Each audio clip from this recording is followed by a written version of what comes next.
जिल्ह्यातील सर्वात मोठं बसस्थानक ते म्हणजे अमरावती शहरातील झोन 1 क्रमांकाचं, परंतु आज या बसस्थानकाची अतिशय दयनीय अवस्था झाली आहे।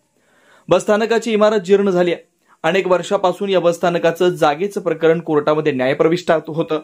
अमरावती जिल्ह्यामध्ये प्रवास करण्याकरता मुख्य बसस्थानकावर बाहेर गावाहून दररोज हजाराच्या संख्येने प्रवासी येत असतात। मात्र या प्रवाशांना बसस्थानकातील घाणीच्या साम्राज्यामुळे मोठा त्रास सहन करावा लागतोय। सदर बस स्थानकाची माहिती घेतली असता डेपो मॅनेजर देशमुख यांनी सांगितलं की हा डेपो बऱ्याच दिवसांपासून शिकस्त झालाय। महत्त्वाचं म्हणजे इथं घाणीचं पाणी पाईपमधून बसस्थानकाच्या परिसरात पसरतंय। त्या दुर्गंधीमुळे प्रवाशांना मोठा त्रासाचा सामना करावा लागतोय। तर दुसरीकडे बिल्डिंगवर बांधण्यात आलेली पाण्याची टाकी ही सुद्धा बऱ्याच दिवसांपासून शिकस्त झाल्याचं दिसून येत आहे।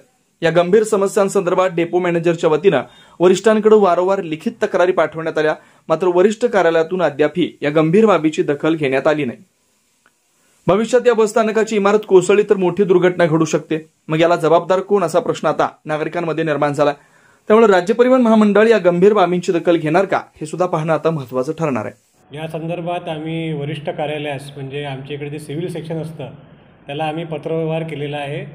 पण त्यांचं म्हणणं असं आहे की बिल्डिंग डिस्लोकेट होणार आहे, म्हणजे आपली बिल्डिंग पडून नवीन बिल्डिंग होणार आहे।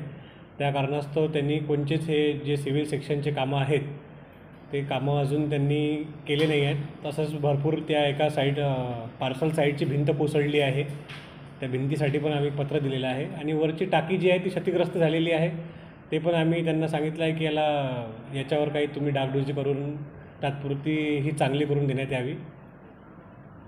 यामध्ये कोणत्याही प्रवाशाची दुःखहानी किंवा आर्थिक परिस्थिती म्हणजे प्रकृती बिघडली तर याला जबाबदार कोण राहणार?